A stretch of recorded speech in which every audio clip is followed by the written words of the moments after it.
अजीब से जहाज में बैठा हुआ डेक नाम का क्रिएचर जो किसी अनजान ग्रह पर अनजाने में आकर लैंड कर रहा है। अभी डेक पूरी तरह तैयार ही हो रहा था, उसी टाइम उसे उड़ती हुई एक बड़ी सी पंक्षी उसके जहाज पर अटैक कर देती है, जिससे डेक और उसका जहाज सीधा जंगलों के बीच आ गिरा। गिरने के बाद जैसे ही उसे होश आया, उसकी चेहरे पर गुस्सा साफ साफ दिखाई दे रहा था, जिससे पूरी तरह से स्पष्ट हो रहा था कि डेक के साथ कुछ जरूर बुरा हुआ होगा। उठने के बाद डेक अपने सभी वेपन्स को एक जगह पर रखकर खुद को तैयार करने में लग जाता है। उसी टाइम डेक को लगा कि उसके पीछे कोई तो है जो उसे छुप कर देख रहा है, लेकिन उसके पीछे से उसी जंगल के पेड़ों की जड़ें उस पर अटैक कर देती हैं। काफी बहादुरी के साथ डेक अपने ताकतवर तलवार से उन जड़ों से लड़ना शुरू कर देता है। एक जड़ उसके पैर को पकड़कर अपनी तरफ खींचने लग जाती है, जो उसी टाइम डेक अपने एडवांस धनुष से हमला किया और वो जड़ उसे छोड़कर दोबारा से हमला कर देता है। जल्दी से दौड़ पर डेक अपने तलवार को उठाया और सभी को बारी बारी से काटने लग गया, लेकिन अब पूरे जंगल की पेड़ की जड़ें उसे चारों तरफ से घेर लेते हैं और लगातार हमला करके उसे मारने की कोशिश करती चली जाती हैं। लेकिन डेक भी अपनी जान बचाने के लिए जी जान लगा देता है। एक जड़ को तो वो चिरकर उसे दो टुकड़ों में विभाजित कर देता है, और जब डेक को लगा कि इससे अब नहीं हो पाएगा क्योंकि काफी सारे तादाद में जड़ें बढ़ते ही जा रहे थे, इसीलिए वो वहां से भागने का सोचता है। वहां से निकलने के बाद डेक ने देखा कि वो एक ऐसी ग्रह पर लैंड किया हुआ था जो पूरा ग्रह खतरों से भरा पड़ा हुआ है। यहाँ तरह तरह के जानवर तो हैं ही, लेकिन उससे खतरनाक वाली बात यह है कि उसका मुकाबला किस जानवर और किन किन मॉन्स्टर्स से होने जा रही है। और सबसे बड़ी बात तो यह है कि आखिर डेक यहाँ इस अनजान ग्रह पर लैंड क्यों किया, उसकी पीछे की राज क्या हो सकती है, यहाँ आने का उसका मकसद क्या है। इसी चीज को जानने के लिए यह पूरा कहानी फ्लैशबैक में शिफ्ट हो जाती है। दिखाया गया एक अजीब से ग्रह पर जहाँ डेक काफी गुस्से में अपने भाई से लड़ने के लिए जा रहा है, क्योंकि यहाँ का एक रूल है कि यहाँ का जो भी योतजा वीक हुआ उसकी इज्जत नहीं होगी और उसे डोमिनेट करके इस ग्रह से बेघर कर दिया जाएगा। अजीब से जगह जहाँ उसके भाई रह रहा था जिसका नाम क्वेई था, उसके पास आकर डेक लड़ने लग जाता है। दोनों की ताबड़तोड़ फाइट शुरू हो गई। दोनों एक दूसरे को हराने पर तुले पड़े थे। तभी डेक का भाई उसे मारकर नीचे खाई में गिरा देता है, लेकिन बहुत कोशिश के बाद डेक हार जाता है। यहाँ पर डेक का भाई कहने लगा, तुम योतजा के लायक नहीं। सीन बदलकर दोनों भाई को एक स्पेसशिप के अंदर दिखाया गया, जहाँ पर डेक का भाई उसे उस शिप को उड़ने के लिए सिखा रहा था, क्योंकि उसे यहाँ एक मिशन सौंपा गया था। डेक का भाई बताने लगा कि एक डेथ नाम के प्लेनेट पर एक कालिस्क नाम का क्रिएचर को मारना होगा और अपने आप को वापस यहाँ उसके पिता के ग्रह पर लाना होगा। अगर वो ऐसा कर देता है तो अपने पिता के नजरों में और अपने भाई के साथ इस पूरे ग्रह के नजरों में बलवान ताकतवर माना जाएगा। उसी टाइम उन दोनों के फादर उनके पास आ जाते हैं और डेक के बड़े भाई को अपने छोटे बेटे डेक को डोमिनेट करने की ऑर्डर्स देते हैं। लेकिन डेक का भाई अपने फादर से कहने लगा उसे भी हंटिंग करने का मौका देना चाहिए। लेकिन उसी टाइम डेक के फादर अपने अजीब गैजेट से डेक को जमीन पर कैद करके बंदी बना देते हैं। अब क्योंकि इनके पिता का एक रूल था, जो हार गया वो डोमिनेट हो जाएगा। दरअसल डोमिनेट का मतलब यह था हारने वाले का अस्तित्व ही मिटा देना, यानी उसे जान से मार देना। डेक का भाई अपने फादर का रूल भी नहीं तोड़ सकता था, इसीलिए वो अपने भाई डेक को अपने तलवार से काटने लग जाता है। लेकिन डेक का भाई अचानक से अपने फादर के गैजेट पर वार करके उसे तोड़ देता है। अब क्योंकि भाई तो भाई होते ही हैं, इसीलिए अब डेक का भाई खुद अपने फादर के खिलाफ हो गया और फौरन से डेक को उसी स्पेसशिप में भेजकर लॉक्ड कर देता है और खुद अपने फादर के साथ लड़ने लग गया। दोनों बाप बेटे एक दूसरे से ताबड़तोड़ लड़ रहे थे। डेक के फादर अपने गायब होने वाली शक्ति को यूज करते हुए डेक के भाई को मारना शुरू कर देते हैं, जिससे क्वेई हद से ज्यादा ही इंजर्ड हो जाता है। क्वेई के फादर अपने ही बेटे का हाथ काट देते हैं, क्योंकि उनका एक ही रूल था जो उनके नियम के खिलाफ गया उसको मरना तय है। ऐसा होता हुआ देखकर शिप के अंदर डेक अपने फादर पर काफी ज्यादा ही गुस्से में आ चुका था, क्योंकि उसके फादर क्वेई के अंदर तलवार आर पार कर दिए थे। लेकिन उसी टाइम क्वेई अपने भाई की जान बचाने के लिए उस स्पेसशिप को उड़ने के लिए एक्टिवेट कर दिया था, और जब उसने ऐसा किया तो यह देखकर उसके फादर क्वेई का सर उसके धड़ से अलग कर देते हैं। शिप एक्टिवेट होते ही यह पूरा ग्रह छोड़कर ऊपर स्पेस में चली जाती है, क्योंकि शिप ऑटो पायलट में था। दिखाया गया डेक का शिप किसी अनजान ग्रह पर लैंड होने के लिए स्पेस में तैरती हुई बड़े बड़े पत्थरों के बीच से गुजर रहा है। उसकी शिप खराब हो रही है। उसी टाइम शिप की अलार्म सुनकर डेक की आंख खुला और जल्दी से सीट पर बैठकर इमरजेंसी लैंडिंग का गियर खींच देता है। यहीं पर हमें पूरी तरह से समझ आ गया था कि उसकी लैंडिंग इस अनजानी ग्रह पर किस लिए और कैसे हुई थी। लैंड होते ही उसके चेहरे पर गुस्से की एक झलक यह साबित कर रहा था कि उसने अपने बड़े भाई को अपने आंखों के सामने अपने फादर के हाथों मरते हुए देखा। उसी गुस्से में उसने पूरे जंगल में उन मॉन्स्टर्स पेड़ों से लड़ा और अब उसके पास सिर्फ उसका एक ही तलवार बचा हुआ है जो उसके पास मौजूद है, क्योंकि लड़ाई के दौरान उसके सारे वेपन्स उन्हीं जड़ों के बीच फंसे रह गए थे। यहाँ इस ग्रह पर आने के बाद डेक को काफी अच्छे से पता चल गया था कि इस ग्रह पर जो भी चीज दिखाई दे रहा है वो सब एक दूसरे को मारने पर तुले पड़े हैं। इसीलिए काफी सावधानी के साथ डेक अपने कदम को बढ़ाकर चलने लगा। लेकिन उसी दौरान उसकी मुलाकात एक लड़की से हुई जो वहीं एक पेड़ों के कोने में फंसी पड़ी थी। उसी टाइम पर वही क्रिएचर डेक को देख लिया जिसने उसके शिप पर अटैक किया था। वो एक बड़े से पत्थर को उसके पास फेंका जिससे वहाँ के कुछ पौधे आवाज सुनकर फूटने लग जाते हैं। दरअसल ये ऐसे पौधे थे जो शरीर में लगते ही सामने वाले को मौत के घाट उतार देंगे। डेक काफी तेजी से भागने लग जाता है, लेकिन क्योंकि वे काफी सारे तादाद में थे इसलिए डेक उनसे बच नहीं पाता और उन पौधों की जगह उसके शरीर में इंजर्ड हो जाती है और वो बेहोशी के हालत में डूबने लग गया। लड़की कहने लगी, मैं मदद कर सकती हूँ अगर कोई हथियार मिल जाए। इसीलिए डेक अपने हाथ से एक छोटे से वेपन्स निकालकर उसकी तरफ फेंका और वहीं जमीन पर गिर गया क्योंकि जहर उसके शरीर को चीरने लग चुकी थी। उसी टाइम वो उड़ने वाली क्रिएचर जैसे ही डेक पर हमला करने ही वाली थी, ठीक मौके पर लड़की ने उस पर अटैक करके उसका काम तमाम कर दिया, यानी उसे काफी ब्रूटल तरीके से मार देती है। लड़की को पता था कि उस जहर से कैसे बचा जा सकता है, इसीलिए वो उसके इंजर्ड वाले जगहों पर कुछ लगाती है जिससे डेक नॉर्मल होने लग जाता है। होश में आते ही डेक ने देखा कि वो लड़की जिसने उसकी जान बचाई वो कोई लड़की नहीं बल्कि एक रोबोट थी जो इस ग्रह की थी ही नहीं। दरअसल वो भी इस ग्रह पर किसी वजह से फंसी पड़ी थी।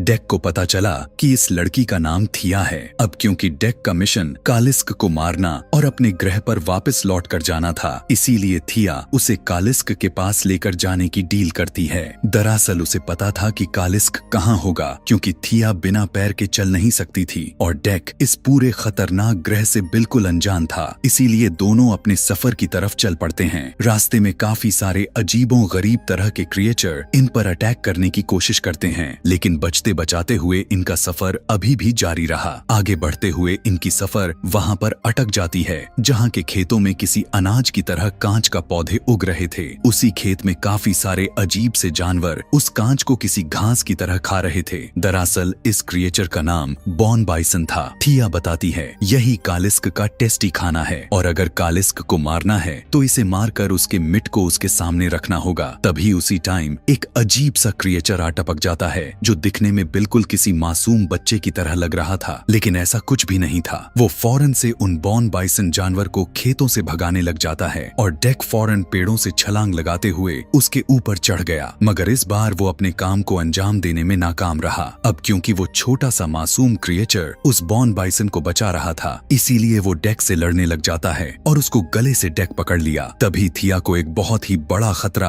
अपने सामने दिखा जिसे देखकर हादास जाती है क्योंकि काफी तेजी के साथ बॉन बाइसन उन्हीं की तरफ आ रहा था। उसी दौरान डेक अपने तलवार को उसकी तरफ फेंका जिससे बॉन बाइसन कटकर 2 टुकड़ों में विभाजित हो जाता है। यह देखकर मासूम क्रिएचर पूरी तरह से समझ जाता है कि डेक कोई आम योतजा नहीं है। इधर दूसरी तरफ दिखाया गया ठीक थिया की शकल कि एक और रोबोट को लैब में लेकर आया गया जिसके चेहरे पर काफी सारे खरोंच के निशान थे, जिसके कान में कुछ मशीन जाकर उसे दोबारा से एक्टिवेट कर दिया गया और उसके चेहरे को दोबारा से पहले जैसे भर दिया जाता है। होश में आते ही यहाँ की मदर कहने लगी, टेसा कंपनी बिल्कुल भी खुश नहीं है, अगर फिर से नाकामयाब होगी तो डीएक्टिवेट कर दिया जाएगा। टेसा जब थिया के बारे में पूछा तब मदर रोबोट ने बताया कि थिया योतजा के पास है। असल में थिया टेसा की बहन थी और इनका मिशन भी इसी ग्रह से था, लेकिन किसी बड़े हादसे की वजह से इनका मिशन नाकाम रहा था। अब क्योंकि टेसा को दोबारा से एक्टिवेट कर दिया गया था, इसीलिए इस बार उसका मिशन थिया को पकड़ना और योतजा यानी डेक को मार देना था। इसीलिए वो अपने रोबोट सोल्जर्स को लेकर डेक के क्रैश हुए जगह पर पहुंच जाती है कि तभी उसी टाइम वही जंगली पेड़ों के जड़े इन पर भी अटैक कर देते हैं। अब क्योंकि इनके पास डेक से ज्यादा ही ताकतवर वेपन्स मौजूद थे, इसीलिए वो सभी जड़ों को मार मार कर जला जला कर उनका खेल ही खत्म कर देते हैं। इधर बॉन बाइसन को मरते ही डेक पर किसी बड़े से क्रिएचर ने हमला करके उसे अपने मुंह से निकला टेंटिकल्स से जकड़ लेता है। डेक को लगा यही कालिस्क है है, लेकिन थिया ने बताया कि यह कालिस्क नहीं बल्कि लूना बग है। यह जिसे पकड़ लेता है उसे खाकर ही छोड़ता है। उन दोनों को अपने मुंह के अंदर डालकर जैसे ही चबाने लगा, उसी टाइम पर मासूम छोटा क्रिएचर आकर लूना बग के दांतों में लग जाता है, जिससे लूना बग की दांत किसी लकड़ी की तरह टूट जाता है और डेक को छोड़ दिया। लेकिन अभी भी वो हार कहाँ मानने वाला था। वो अब पेड़ों को पकड़ते हुए डेक का पीछा करने लग जाता है। यहाँ पर डेक अपना दिमाग चलाते हुए एक बड़े से पेड़ को काट दिया और उसके सहारे उसके ऊपर चला जाता है। लेकिन इस बार लूना बग अपने तीनों पैरों से छलांग लगाते हुए उस मासूम क्रिएचर को पकड़ लेता है और उसे जैसे ही खाने ही वाला था कि तभी डेक अपने तलवार से उसके ऊपरी हिस्से को चीर दिया, जिससे उसकी वहीं पर मौत हो जाती है। इधर टेसा को डेक की शिप भी मिल चुकी थी, जहां उसे उसके सारे स्टोर किए गए वेपन्स मिल जाते हैं। अब क्योंकि डेक एक दूसरे प्लेनेट से था, इसीलिए टेसा उसके वेपन्स से काफी खुश दिखाई देने लग चुकी है और उसके मन में अब और भी कुछ चलने लग चुका था। सफर के दौरान रात हो जाती है, इसीलिए तीनों एक जगह पर रुककर आराम करने लग जाते हैं। वहीं पर थिया डेक को बताया उस मासूम क्रिएचर का नाम बड़ी रखती है,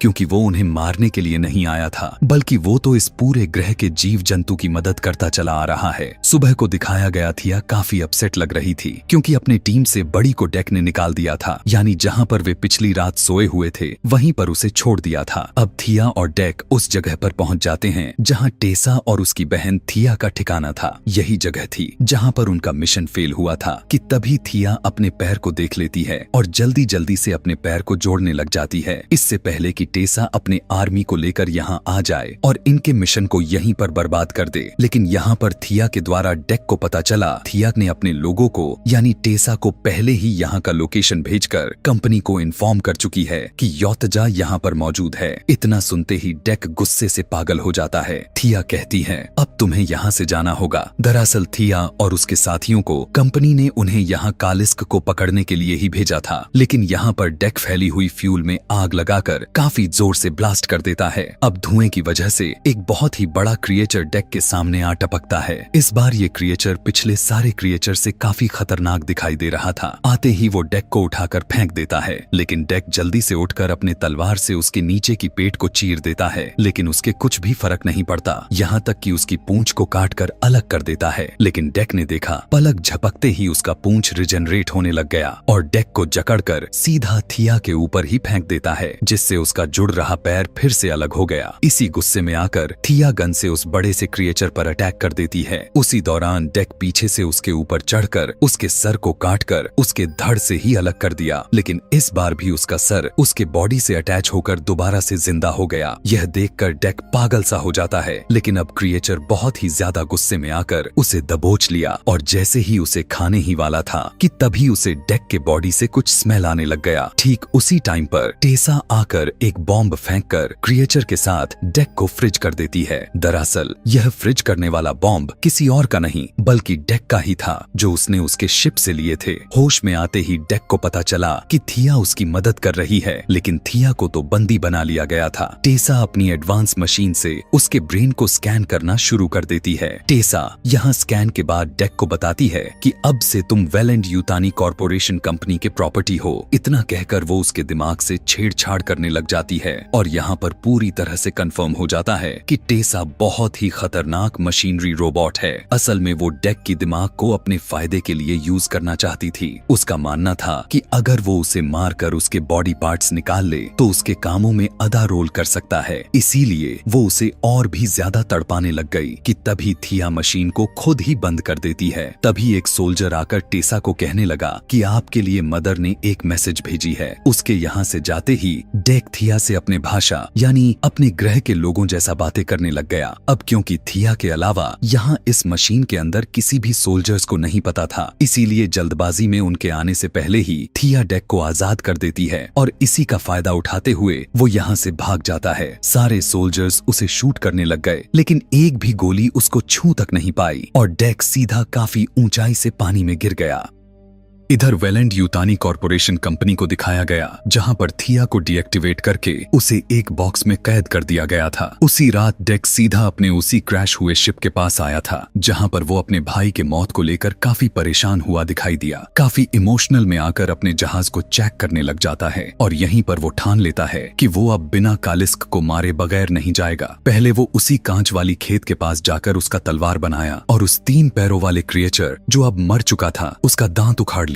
यही नहीं बल्कि उसी ब्लास्ट होने वाली पौधे को जिससे वो मरते मरते बचा उसे अपने अंडर कंट्रोल किया ताकि उसे आगे की काम में लेकर आ सके। और अपने सफर के दौरान जो क्रिएचर उसका पीछा करते हुए उसे मारने की कोशिश किए थे अब वो उसे चारा खिलाकर उसको अपना वफादार बना लेता है। उसी टाइम उसके पास बर्ड दिखाई दे दिया। उसे इमोशनल बैठा हुआ देखकर उसके ऊपर थूक देता है। ऊपर थूकने का मतलब यह था कि अब वो उसे पसंद करने लगा है क्योंकि थिया ने उसे बर्ड के बारे में सब कुछ बता दिया था और पिछली बार बर्ड खुद डेक के ऊपर थूका था। अब यहाँ डेक को पूरी तरह से एहसास हो जाता है कि सिर्फ कालिस्क को मारना ही उसका मिशन नहीं है बल्कि पहले वो थिया को छुड़ाएगा फिर कालिस्क का सामना करेगा। सबसे पहले डेक थिया के पैर जो मलबे के बीच दबा हुआ तड़फड़ा रहा था उसे छुड़ाया और वेलेंट यूतानी कॉर्पोरेशन कंपनी की तरफ बढ़ चला। पहले वो एक एक करके सभी रोबोट सोल्जर्स को मौत की नींद सुलाता चला गया और थिया का पैर लगातार उसकी तरफ बढ़ती चली जा रही थी। इधर बर्ड भी कुछ कम नहीं था। काफी बहादुरी से सारे रोबोट्स को किसी टॉय की तरह तोड़ता चला जाता है। एक जगह काफी सारे रोबोट्स सोल्जर्स डेक पर हमला कर देते हैं लेकिन यहाँ पर भी वो सभी को मौत की नींद सुला देता है।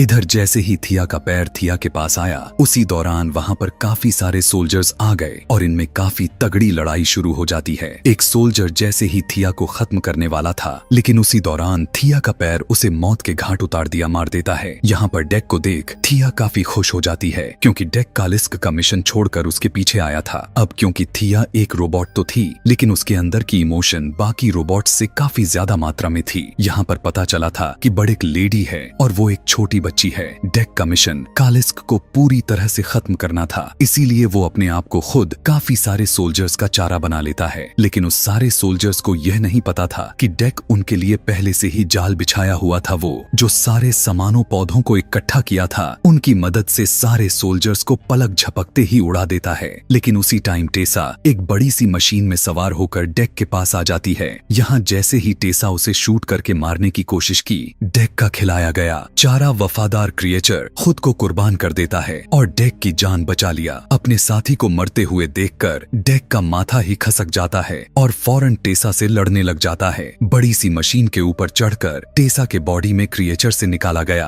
दांत को घुसाकर तोड़ देता है। गुस्से में आकर टेसा अपने मशीन से डेक को काटने की कोशिश करती है लेकिन वो बच जाता है कि तभी उसी दौरान वही क्रिएचर जिसे कुछ टाइम पहले टेसा ने फ्रिज किया था वो खुद को आजाद करके इन पर अटैक कर देता है और अब इन दोनों के बीच काफी जबरदस्त फाइट शुरू हो जाती है। टेसा अपने मशीन से उसे काटने लग गई जिसे वो काफी इंजर्ड होने लग गया क्योंकि उसके बॉडी से आर पार हो गया था। अपने बॉडी से उस लोहे को निकालकर गुस्से में टेसा की पूरे मशीन को तोड़ देता है और फौरन से टेसा को खा जाता है। शांत होने के बाद डेक को पता चला कि बर्ड जो की बच्ची थी वो किसी और की नहीं बल्कि इसी बड़ी सी क्रिएचर की बेटी थी और अभी तक जिसे हम जिस क्रिएचर को यानी बर्ड की मॉम को शुरू से देखते चले आ रहे हैं दरअसल वही तो कालिस्क है। पिछली बार उसने डेक को इसलिए नहीं मारा क्योंकि उसने डेक की बॉडी से अपनी बेटी बर्ड का गंध को पहचान चुकी थी। अभी यहाँ पर डेक कालिस्क के इमोशन को समझ ही रहा था कि उसी दौरान कालिस्क के अंदर कुछ होने लग जाता है और वो देखते ही देखते अंदर से ही फ्रिज होने लग गया। ऐसा होते ही वो एकदम से ब्लास्ट होकर फूट जाता है और बर्ड की मॉम यानी कालिस्क की मौत हो जाती है। दरअसल हुआ इसलिए था क्योंकि कालिस्क ने टेसा को खाया था और उसके पास डेक का फ्रिज करने वाली बॉम्ब्स थी जो खाने की वजह से उसके पेट में ही एक्टिवेट हो गया और वो फ्रिज होकर ब्लास्ट हो गया और मारी गई। यह देखकर बर्ड बहुत ही ज्यादा रोने लग जाती है क्योंकि उसने कुछ पल पहले अपनी मॉम को अपने आंखों के सामने देख पा रही थी लेकिन अब वो अपनी मॉम को इस हालत में देख रही है। लेकिन उसी दौरान थिया को टेसा दिखाई दे दी जो अभी भी जीवित थी। वो फौरन से गन को थिया के ऊपर पॉइंट कर लेती है। अभी वो उसे शूट करके मार देती उससे पहले ही डेक पीछे से हमला करके उसका किस्सा ही खत्म कर देता है और बर्ड उसके सर को उखाड़ते हुए खुशी मनाने लग जाती है। मूवी के लास्ट सीन में दिखाया गया कि डेक अपने स्पेसशिप को प्रिपेयर करके अपने ग्रह यानी अपने फादर के पास आ चुका है। यहाँ के सारे योतजा दोनों बाप बेटे को आमने सामने देख पा रहे थे। यहाँ पर अभी भी डेक का पिता अपने अहंकार में डूबा हुआ दिखाई दे रहा था। उसके सारे योतजा डेक से लड़ने लग जाते हैं। डेक भी अब पहले से काफी ज्यादा ही एडवांस हो चुका था, इसीलिए वो दोनों योतजा को काफी आसानी से हरा देता है और फौरन से अपने फादर से लड़ने लग गया। लड़ते वक्त डेक अपने फादर के पैर को इंजर्ड किया, लेकिन उसके पिता गायब होने वाली मशीन को एक्टिवेट करके वॉर करने लग गया। डेक भी पहले से प्लान के साथ यहाँ आया था। वो भी यहाँ के धूल को अपने शिप से उड़ाने लग गया ताकि वो दिख सकें और उन्हें काफी ज्यादा ही इंजर्ड कर देता है, क्योंकि उसने अपने आंखों के सामने अपने परम मित्र यानी अपने सबसे करीबी भाई को मरते हुए देखा था। जिस तरह से उसके भाई की हाथ काटी थी, ठीक उसी तरह से डेक अपने फादर का हाथ काट देता है और ठीक उसी तरह से इस बार उन्हें बंदी बना लेता है जिस तरह से उन्होंने उसे बनाया था। और अब यहाँ पर डेक अपने पिता के चेहरे से कवच को हटाया, जिन्हें काफी गुस्से और दर्द के साथ हम देख पा रहे थे। और उसी टाइम एक बड़ा सा क्रिएचर आकर डेक के फादर की सर को खा जाता है। दरअसल ये कोई और नहीं बल्कि बड़ ही थी, जो अब बड़ी हो चुकी थी। अपने फादर के अदृश्य होने वाली शक्ति को अपने मशीन में सेट किया और डेक खुद को साबित कर दिया कि योतजा कबीले का डेक कोई और नहीं बल्कि वही है। कि तभी सारे योतजा अपने अपने तलवार लेकर तैयार खड़े हो जाते हैं। वहीं दूसरी तरफ से डेक की मॉम भी काफी गुस्से में अपनी जहाज और सेना लेकर आ पहुंची थी। मतलब यहाँ ये हुआ था कि कहानी अभी खत्म नहीं हुई है, असली जंग तो अब शुरू होगी। यहीं पर उसकी मॉम को दिखाते हुए मूवी समाप्त हो जाती है। Thanks for watching.